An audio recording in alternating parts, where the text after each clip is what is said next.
Assalamualaikum warahmatullahi wabarakatuh. Selamat datang teman-temanku sekalian. Selamat berjumpa kembali di Kang Sam TV. Pada pertemuan kali ini kita akan membahas latihan soal untuk penilaian akhir semester ganjil ini. Bismillahirrahmanirrahim, kita mulai. Ini adalah mata pelajaran KN1 untuk kelas 8.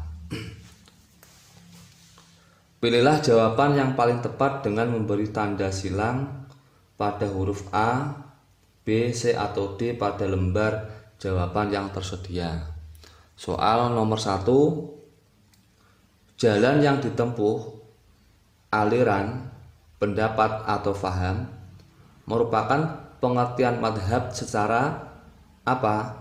A. Bahasa, B. Istilah, C. Fikih, D. Syarak. Jawabannya apa? Jalan yang ditempuh atau aliran atau pendapat atau paham merupakan pengertian madhab secara A. Ya, A. Bahasa. Nomor 2. Mengikutinya seseorang pada madhab tertentu dalam menetapkan hukum suatu peristiwa berdasarkan dari sumbernya merupakan pengertian A. Madhab, B. Bermadhab, C. Taklid, D. Ittiba. Jawabannya apa? Ya, B. Bermadhab. Nomor 3. Yang termasuk macam-macam bermadhab yaitu A. Manhaji dan kiasi, B. Qauli dan kiasi, C. Kiasi dan jama'i, D. Manhaji dan qauli.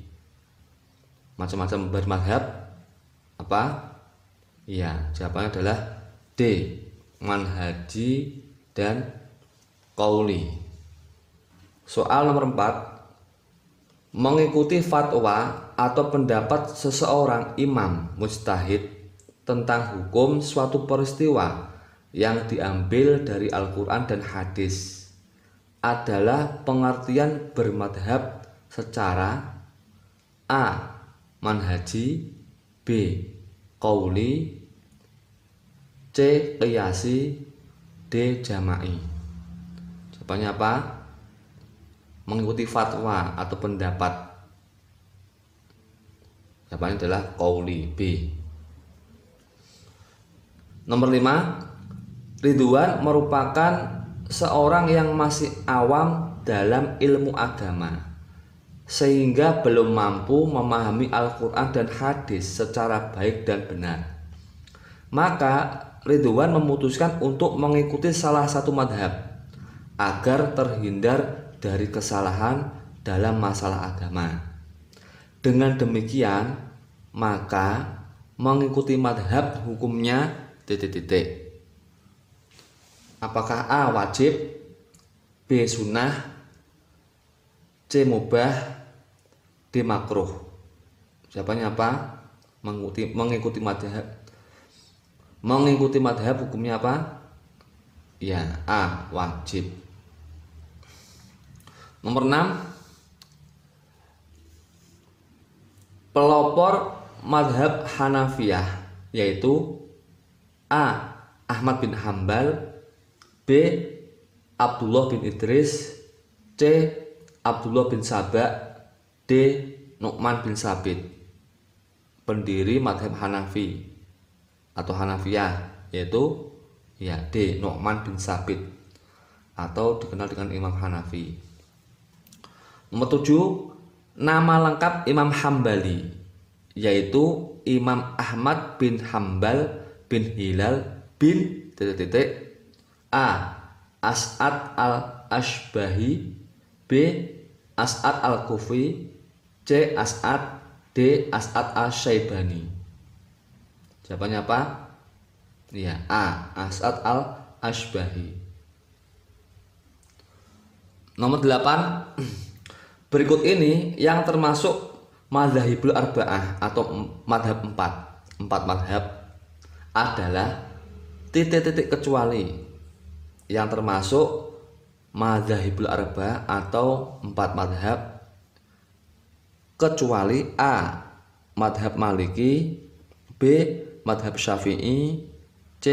Madhab Hambali, D. Madhab Asy'ariyah. Jawabannya apa? Ya, D. Madhab Asy'ariyah. Karena madhab Asy'ariyah itu madhab aswaja di bidang akidah. Kalau Maliki, Syafi'i, Hambali, Hanafi terkenal dengan madzhabul arba'ah, madhab Ahlussunnah wal Jamaah di bidang fikih atau syariat.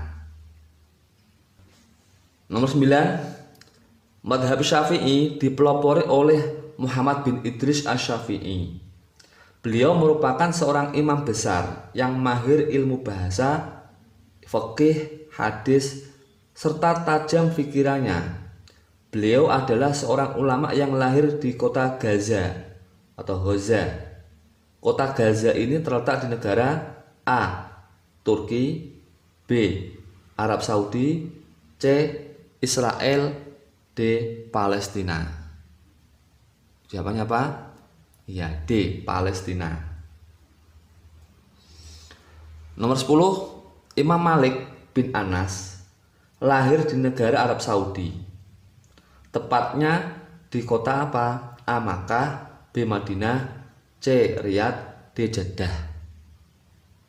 Jawabannya apa? Ya, B. Madinah Al-Munawwarah. Nomor 11, Ar-Risalah merupakan kitab karangan Imam Syafi'i yang membahas tentang usul fikih. Selain itu, beliau juga mengarang kitab yang berjudul A. Al-Muwatta, B. Al-Musnad, C. Al-Um, D. Al-Maslahah Al-Mursalah. Jawabannya apa? Ya, B. Al-Um. Kitab Imam Syafi'i yang terkenal itu Ar-Risalah dan Al-Um. 12, istilah sanad dalam Jam'iyah Nahdlatul Ulama dan masyarakat pesantren terkenal dalam 3 pengertian, kecuali A. berkaitan dengan ilmu hadis, berkaitan dengan dunia ilmu hadis, B. berkaitan dengan sanad keilmuan, C. berkaitan dengan sanad keturunan, D. berkaitan dengan dunia tarekat.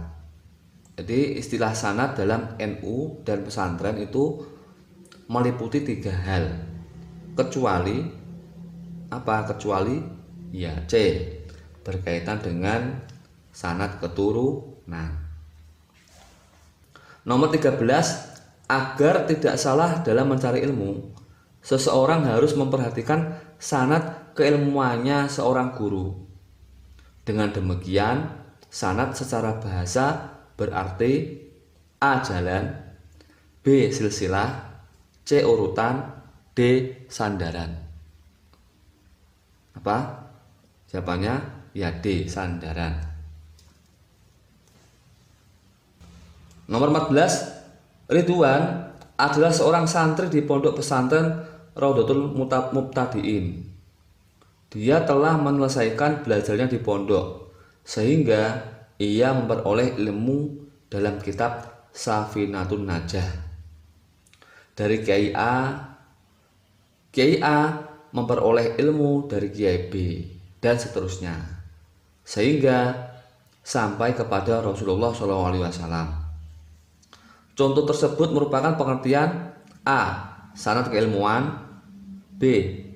sanad kitab, C. sanad hadis, dan D. sanad tarekat. Jawabannya apa? Ya, A. sanad keilmuan.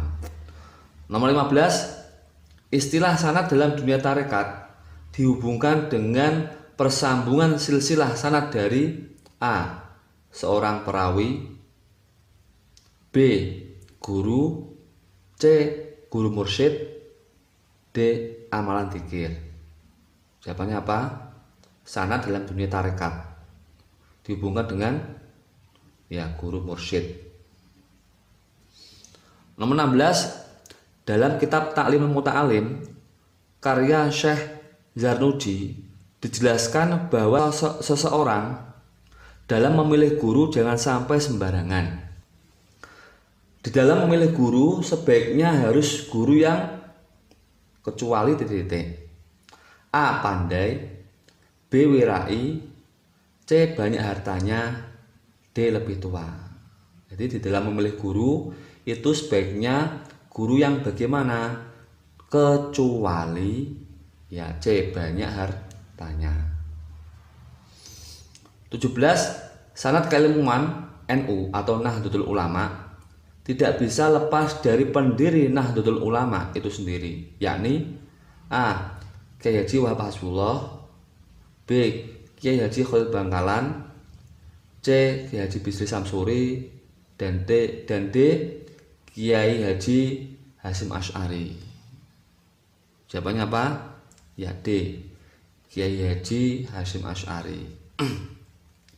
18. Pondok Pesantren Tebu Ireng merupakan pondok pesantren yang didirikan oleh Hadratus Syekh Kiai Haji Hasyim Asy'ari pada tahun 1899.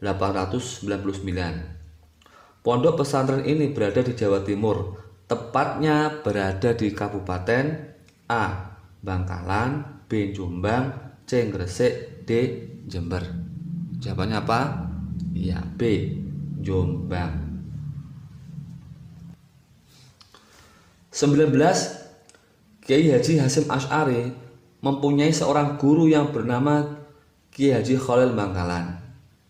Kiai Haji Khalil Bangkalan merupakan seorang ulama karismatik yang berasal dari Pulau A. Madura, B. Bawen, C. Gili Labak, D. Tambuhan. Jawabannya apa? Ya, Kiai Haji Khalil Bangkalan itu merupakan kiai karismatik dari Pulau Madura.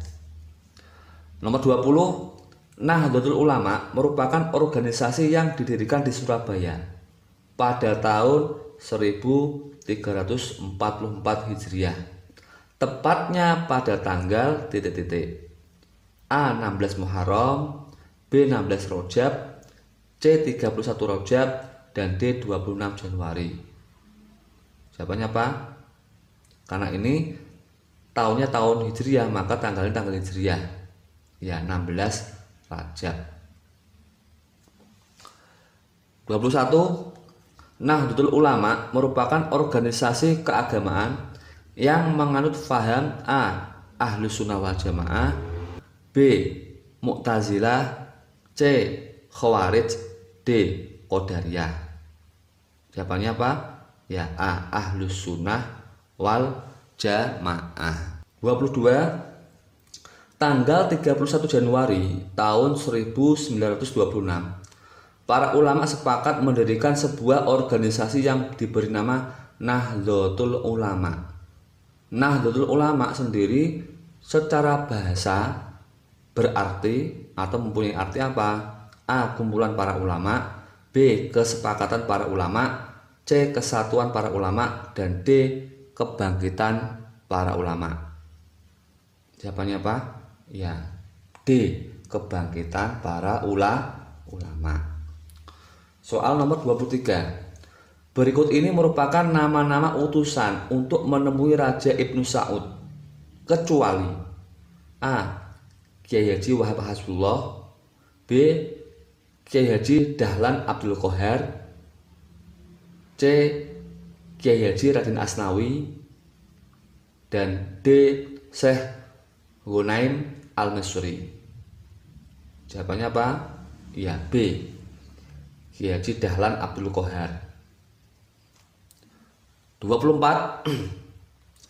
Kiai Haji Nahrawi merupakan salah satu tokoh yang hadir dan sepakat mendirikan Jam'iyah Nahdlatul Ulama. Beliau berasal dari daerah A. Pasuruan, B. Malang, C. Surabaya, D. Kudus. Ya, jawabannya apa? Ya, B. Malang. Soal nomor 25.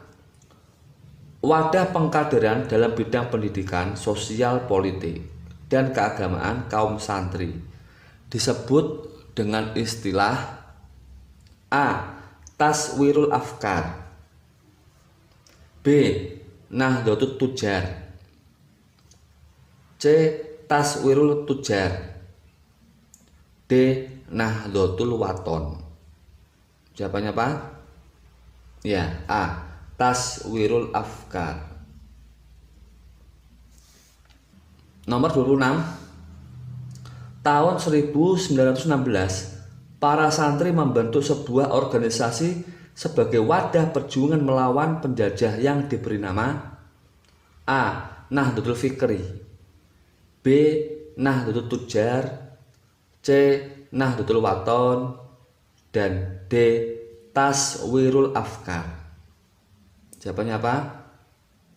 C. Nahdlatul Waton. 27. Komite Hijaz merupakan cikal bakal lahirnya Nahdlatul Ulama.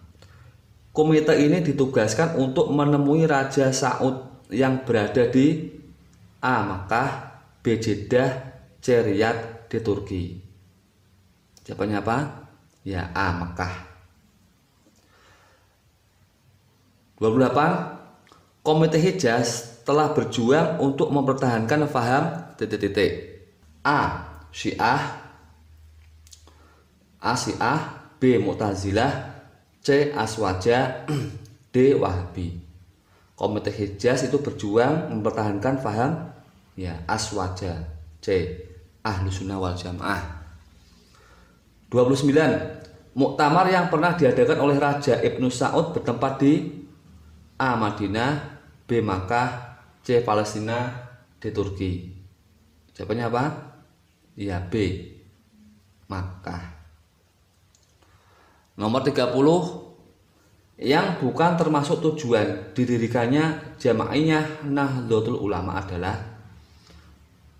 yang bukan A. Memelihara dan mengamalkan ajaran Islam yang menganut paham Ahlus Sunnah wal Jamaah. B. Melestarikan dan mengumpulkan jamaah. C. Melestarikan dan mengamalkan ajaran Islam Ahlus Sunnah wal Jamaah. D. Mengembangkan dan mengamalkan ajaran Islam Ahlus Sunnah wal Jamaah. Jawabannya apa?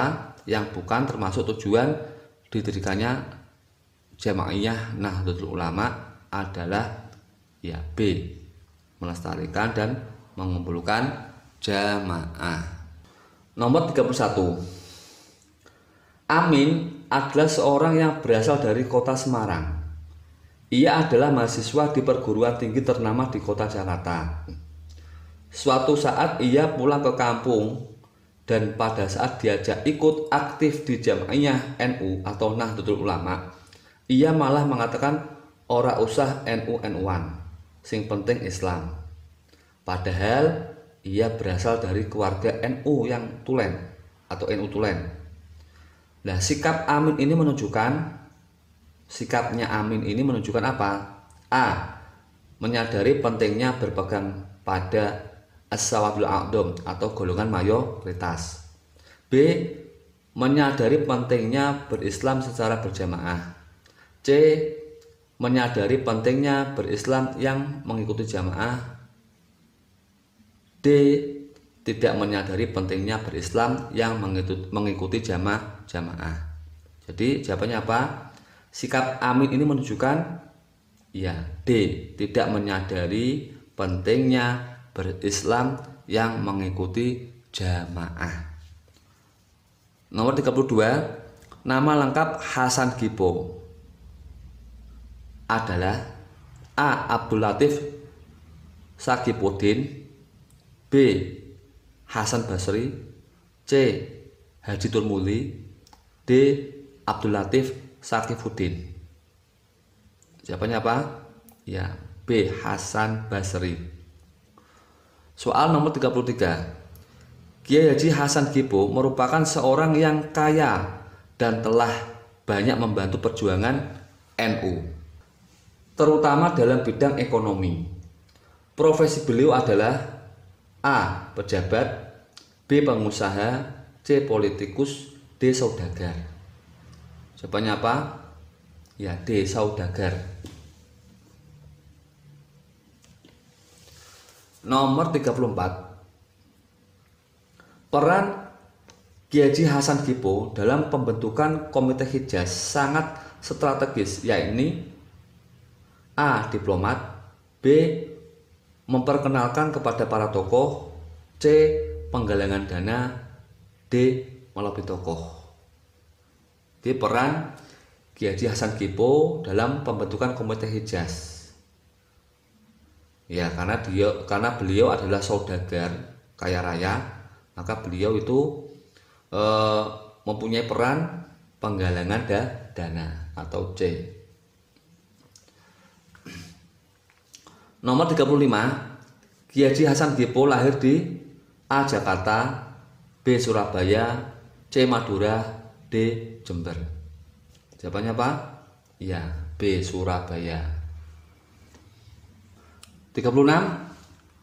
Kiai Haji Hasan Kipo memiliki seorang ayah yang bernama A. Haji Marzuki, B. Haji Alwi, C. Haji Hasan, D. Haji Kipo. Ya, jawabannya adalah Haji Marzuki A. 37. Kiai Haji Hasan Kipo memegang jabatan sebagai Ketua Tanfidiyah selama A. 1 kali, D. 2 kali, C 3 kali, D 4 kali. Jawabannya apa? Ya, B 2 kali. D. Ketua NU pertama kali setelah dibentuk adalah Kiai Haji Hasan Kipo. Ini adalah sejarah yang untuk anak sekarang belum banyak diketahui, bahwa ketua NU pertama kali adalah Kiai Haji Hasan Kipo. Nomor 38. Kiai Haji Hasan Kipo wafat pada usia ke A. 63 tahun, B. 64 tahun, C. 65 tahun, dan D. 70 tahun. Jawabannya apa? Ya, C. 65 tahun. 39. Di dalam Jam'iyah Nahdlatul Ulama, nama Hasan Kipo telah menduduki jabatan organisasi NU, yakni A. Mustasyar, B. Rois Suriah, C. Ketua Tanfidiyah, D. Ketua lembaga. Jawabannya apa? Ya, Ketua Tanfidiyah, C. 40. Makam Kiai Haji Hasan Kipo berada di mana? A. Kompleks Pemakaman Sunan Ampel, B. Kompleks Pemakaman Umum Surabaya, C. Kompleks Pemakaman Keluarga, dan D. Kompleks Pemakaman Jombang. Jawabannya apa? Ya, jawabannya adalah B. Kompleks Pemakaman Umum Surabaya. Sekarang yang Romawi 2. Jawablah pertanyaan berikut dengan baik dan benar. Soal uraian. Nomor 1. Apa yang menjadi latar terbentuknya madhab dalam Islam? Jawabannya apa? Nomor 1. Yang menjadi latar belakang terbentuknya madhab. Jawabnya adalah setelah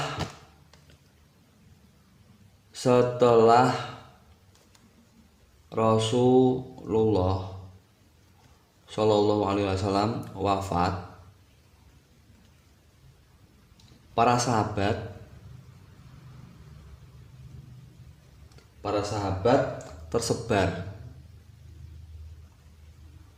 ke seluruh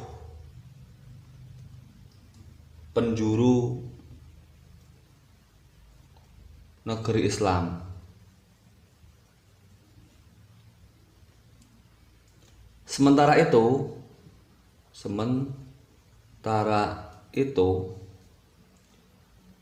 umat Islam dihadirkan dengan berbagai permasalahan yang muncul. yang menuntut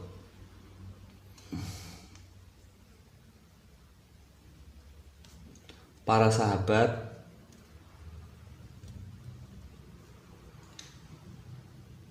berfatwa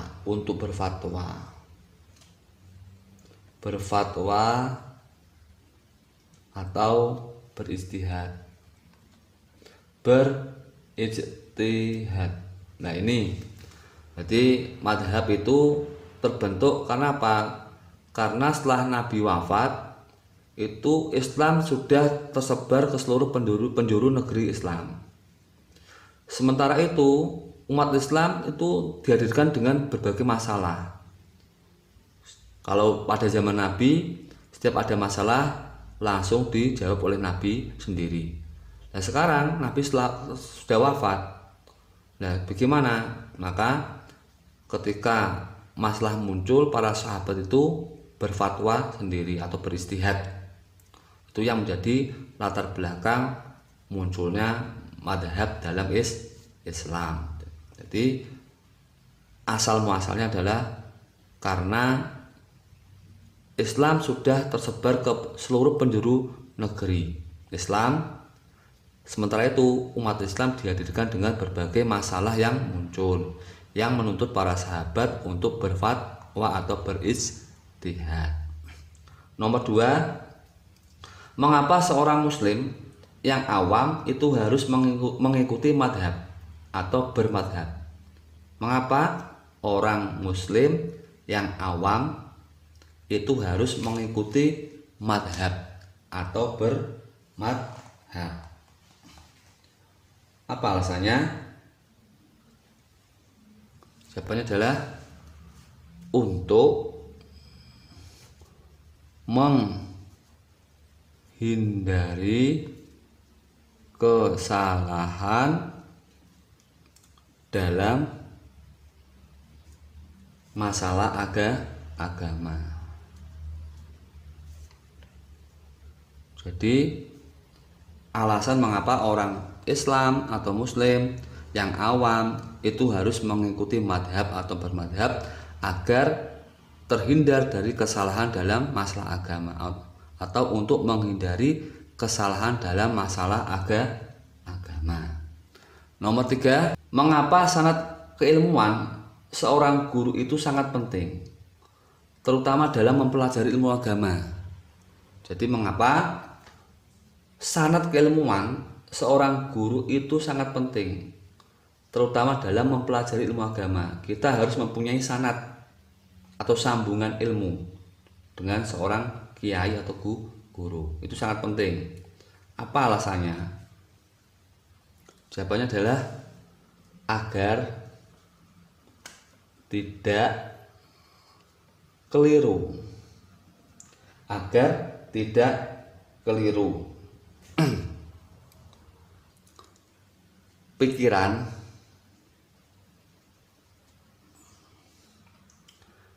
dan keyakinannya, agar tidak keliru pikiran dan keyakinannya, disebabkan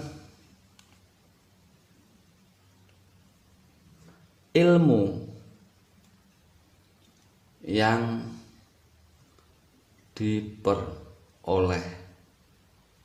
Jadi mengapa sanad keilmuan seorang guru itu sangat penting, terutama dalam masalah ilmu agama, karena agar tidak keliru pikiran dan keyakinannya, disebabkan ilmu yang diperoleh salah atau keliru. Nomor 4, soal nomor 4, bagaimana usaha yang dilakukan untuk mewujudkan tujuan didirikannya Nahdlatul Ulama? Bagaimana usaha yang dilakukan untuk mewujudkan tujuan didirikannya Nahdlatul Ulama? Jawabannya adalah 1, bidang agama. Ini usaha dalam mewujudkan tujuan didirikannya Nahdlatul Ulama. Yang pertama bidang agama. Terus B, ini A ya, ini B, bidang sosial.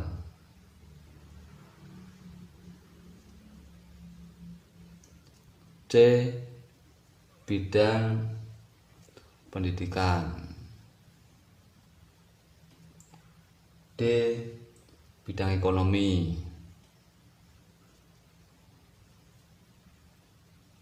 Dan E. Mengembangkan usaha lain.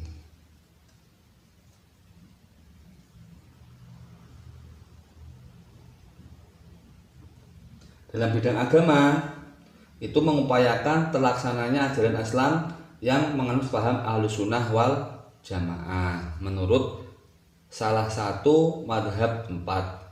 Itu dalam bidang agama, mengupayakan terlaksananya ajaran Islam yang berfaham Ahlus Sunnah wal Jamaah. Dalam bidang sosial gimana? Mengupayakan terwujudnya kesejahteraan lahir dan batin bagi rakyat Indonesia. Dalam bidang pendidikan, pengajaran, kebudayaan, yaitu mengupayakan terwujudnya penyelenggaraan pendidikan dan pengajaran serta pengembangan kebudayaan yang sesuai dengan ajaran Islam. Terus dalam bidang ekonomi, mengupayakan terwujudnya pembangunan ekonomi untuk pemerataan kesempatan berusaha dan menikmati hasil. Sedangkan mengembangkan usaha-usaha lain yang bermanfaat bagi masyarakat itu banyak sekali. Guna ini sedangkan yang pengembangan lain itu banyak sekali yang diusahakan NU dalam mewujudkan khairul ummah. Yang nomor 5, sekarang soal nomor 5. Sebutkan karakter yang dimiliki oleh Kiai Haji Hasan Gippo yang dapat kalian teladani. Banyak ya. Kiai Haji Hasan Gippo itu orangnya itu yang pertama adalah dermawan, karena beliau adalah pengusaha. Dermawan. Terbukti ketika Komite Hijaz itu yang biayai adalah Kiai Haji Hasan Gippo. Kemudian ketika Muktamar NU pertama kali itu juga pembiayaan itu dari Kiai Haji Hasan Gippo. Kemudian orangnya pintar dan gigih berjuang. Gigih berjuang.